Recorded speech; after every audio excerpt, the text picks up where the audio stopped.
Hey everyone, welcome to Reddit Readout. Today we are checking out True Off My Chest. Story 1. Sent groceries to my struggling childhood BFF. Edit update below. I'm not sure if this belongs here, but I couldn't think where else I should post it. Also, on mobile, so I apologize in advance for spelling/grammar mistakes. TLDR, what the title says. My childhood BFF, whom I have known for over 40 years, is really struggling these last couple of weeks. She's got her bills paid, but was laid off from her second, part-time, job, so her income has dropped. She really is a very kind, big-hearted person, who loves dogs most, but loves all animals. She recently, 3 months ago, ended her relationship with an abusive, narcissistic, self-important, CKHD. In doing that, she also lost her transportation, because he was the owner of their car. She now rides her bike, takes the bus or utilizes an Uber, whichever is best at the moment, depending where she needs to go. As I was speaking to her a few days ago, I discovered she had been visiting food pantries to get by for several weeks. So often that they are now telling her that she can't come back until specific dates. There are several in the area, but not many, and it's their way of preventing abuse of the system. Today, I found out she's been eating saltine crackers and water for 4 days, and fed her beloved dog the last of its food. She's had the doggo for 6 years. I don't live near her. I'm a 3.5-hour drive away, and it just isn't feasible today. So, I put in a Walmart grocery delivery order for her. She knows I'm sending a bag of dog food. And she said she could get by with some frozen fries and a bag of frozen chicken nuggets. I couldn't do it. I mean, I couldn't send just that. I ended up sending a 30-pound bag of dog food, and spent $135 on food. I planned the delivery so she'll get the order in about an hour and a half, after she is home from work. I'm excited for her to see it all, because I know she'll appreciate it, but nervous because I think it might make her cry. The jerk she was with had her so beat down emotionally, it seems like she feels she doesn't deserve to be treated nicely, or to have good things happen to them. I'm not rich or well off by any means, but my fiancé and I are comfortable enough financially, that it allows me to do this for her. I wish I could do more. I mean, she's been my BFF since age 11, and I love her like a sister. Edit, update. The order was delivered about 15 minutes ago. She called me as she was putting everything away. She claims she wasn't crying, but I could hear the emotion in her voice, and maybe even a little relief that she's set on groceries for at least another week. I'm glad I could help her. She's the sister I never had. Story 2. My ex-husband's best friend pissed off the cartel, and now they have threatened to show up to our apartment where myself and our small child live. My ex-husband and I have been separated for over a year now, after a second attempt to get back together again, which happened because he had a severe cocaine addiction he was hiding and paying for with our rent money. He was also emotionally and mentally abusive in the months prior to me moving out and being officially done, constantly gaslighting me, tearing me down, using my mental health against me, etc. I consequently had been living with my best friend and her family after I moved out, but after she was diagnosed with stage 4 cancer, we decided it was best I moved out. I had nowhere else to go, so I'm back at my ex's house sleeping in our son's bed for the time being. During the separation a little over a year ago, my ex-husband's best friend moved into the second bedroom of this apartment to help with rent. I've never liked this friend, because he's an addict beyond repair and is constantly making fucked up choices while taking zero accountability or remorse for how it affects others. This is also the friend that my ex-husband did a hallucinogen with while I was out of town, and he was the sole caretaker of our son. They both took something that wasn't what they thought it was, and it was bad. I only found out what had happened when I had a gut feeling and looked through my ex's phone, where he had talked extensively about what happened to several friends. All this to say, this friend absolutely sucks, and I have hated him the entire 10 years I have been with / known my ex. Yesterday I was making dinner for my 5-year-old when his friend called me into his bedroom. He shut the door, pulled out a gun, and said that if anyone knocked on the door to cock it and carry it before I answered. He showed me how to shoot it, and I've never shot a gun in my entire 25 years of being a human. He admitted he's been a drug mule for a cartel for a long time, and that BC he's on probation for drugs right now. He's too hot to take that risk, but his higher-ups are not happy with that. Apparently they mentioned our address, down to the apartment number, as a place they could find him if he continued to not comply. He told me if I did shoot and kill a man to drag his body into the apartment and wait to call the police until I've called him first. I started sobbing. I'm so fucking scared. I am recovering from 2 back-to-back surgeries and am alone in the house all day with our child. My ex-husband was freaked out enough that he told me I needed to take our son and evacuate. So today I'm driving 2 hours to my mom's to stay with her indefinitely so we can be safe until this is solved or blows over. I'm also fucking bitter and angry with my ex-husband. Despite all of the dangerous, stupid, and self-centered, self-sabotaging this friend has done and been for 10 years now, my ex, who I thought was the love of my life, chose his friend and his cocaine addiction over his family. I wouldn't be in this situation right now if he hadn't destroyed our family. And it just hurts. He has brought all of this on us. It's not fair. I just needed to vent. And I'm definitely going back to therapy at this rate. Phew. If you made it this far, thanks for reading. EDA, I realize some people may think this is fake. I wish it was. My entire life feels like one big joke. If y'all even knew the shit I've been through. HA. Story 3. Got paralyzed at 14. Hate my life a bit at 19. 19M, got paralyzed exactly 5 years ago today. To be more precise, I'm a quadriplegic, I can't move my arms nor legs. Before you ask how I wrote this post, there's this eye tracking gadget that I can use, thank you, modern day technology. I got paralyzed when I was partying with my friends. My dumb, sober ass thought it'd be a great idea to try and do a backflip on the ground.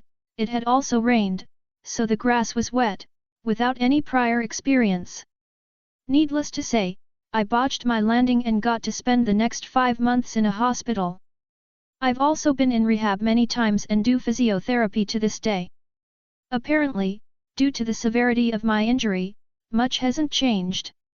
Now, before my accident, I was a very active guy. I used to go to the gym 5 to 6 times a week, do some sort of a cardio workout almost every day, go swimming or running, and take MMA classes. I had many friends, was good looking, reasonably confident and didn't find interacting with girls too difficult.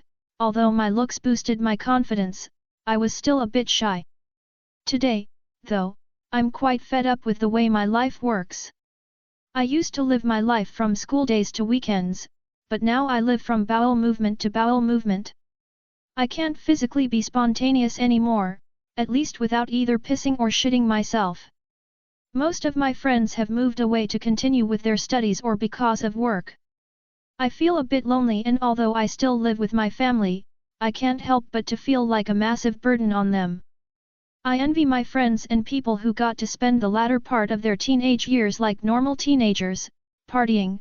Although I actually wasn't that big of a big party animal, I didn't even drink, forming new friends/relationships, getting their driver's licenses and discovering the unknown parts of our state/country and, of course, having sex. I don't know if it's immature of me to make such a big fuss of not having sex/not being sexual, but I had a high libido even before my accident, and although I haven't had a release in 5 years now, the high libido hasn't gone anywhere. I literally used to play some pocket pool every day at least once to keep my thoughts family friendly, you know? I am also a bit sad by the fact that I didn't lose my V-card back then. I'll never get to feel those sensations, nor will I ever be able to give any pleasure, properly, to anyone. I mean, I can't use my fingers, and although I'd love to give head, the positions would always be the same. So sex with me will just probably become a boring routine for my potential partner. I'm very insecure and hate the way I am. I'm skinny fat and don't smell that good anymore. I have grown from all the wrong places and shrunk from all the wrong places, if you know what I mean. I would love to have a girlfriend, but who exactly dreams of having an insecure crippled boyfriend who isn't good in bed, shits himself time to time or whose ass you've got to wipe one day? I mean, it's humiliating for both parties, no? I'm also sick of people telling me how brave I am. I know they're trying to cheer me up or something, but I'm definitely not braver than the next person. Sorry y'all, I felt like I needed to vent a bit on my anniversary. Thanks for listening.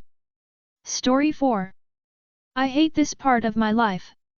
Out my husband's whole family, I am the least attractive woman. They are all skinny, beautiful, and always look like models 10/10. I am a 5 at best when I try suyu upper hard. I weigh 260 pounds and I hate this about my life. They always have a huge 4th of July bash and of course all the women look amazing. Yes, I know this is very vain of me, but I do not have the emotional intelligence to deal with it.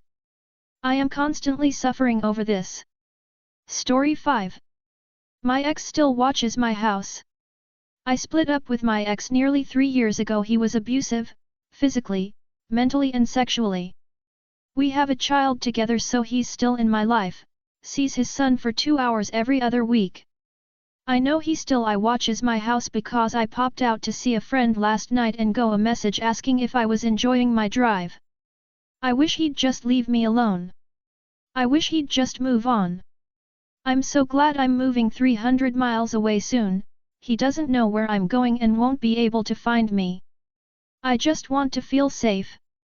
Story 6. 13 years ago I broke up with a boyfriend of mine. Now I regret it and with for him to divorce his wife. Using a throwaway account to maintain anonymity. I, 31F, ended a relationship with my boyfriend, 34M, 13 years ago when we were 20F and 22M. Our relationship was long distance, and the reason for our breakup was his choice to prioritize his studies over being there for me during a challenging time. Looking back, it may seem selfish, but at that moment, I was undergoing surgery to remove a chest lump and was hospitalized for a few days. It was a frightening experience, and I longed for his support. However, he informed me that he couldn't travel to be with me due to exams he had during that week. I would have readily prioritized being with him over any exams. Feeling deeply hurt, I decided to end our relationship once I had recovered. He was profoundly affected by the breakup and made efforts to convince me to give our relationship another chance. However, I was too hurt for this. He experienced depression, constantly called me, and reached out to our friends for support. Eventually, he ceased all contact, removed me from his social media, blocked my number, and seemingly moved on. Over the past 7 years, I hadn't received any updates about him until recently when I created an Instagram account. Surprisingly, his profile appeared as a friend suggestion, and my curiosity led me to explore his posts. I couldn't help but notice how happy he seemed with his current life, married, residing in another country, and sharing moments with his wife and their 3 dogs.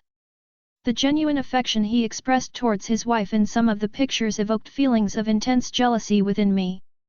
It suddenly dawned on me that it was my decision to end our relationship, and if I hadn't, perhaps it could have been me in those cherished moments with him.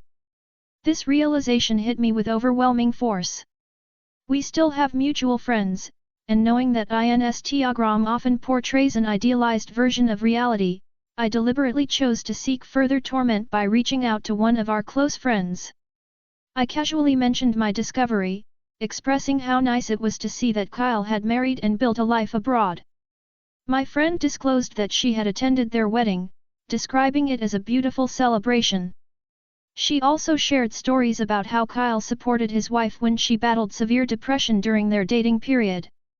He actively sought professional help for her and initiated treatment, ultimately playing a significant role in her recovery.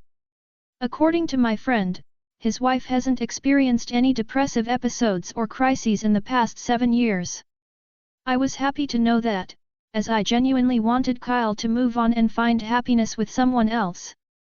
However, it also triggered a flood of regret within me for ending our relationship.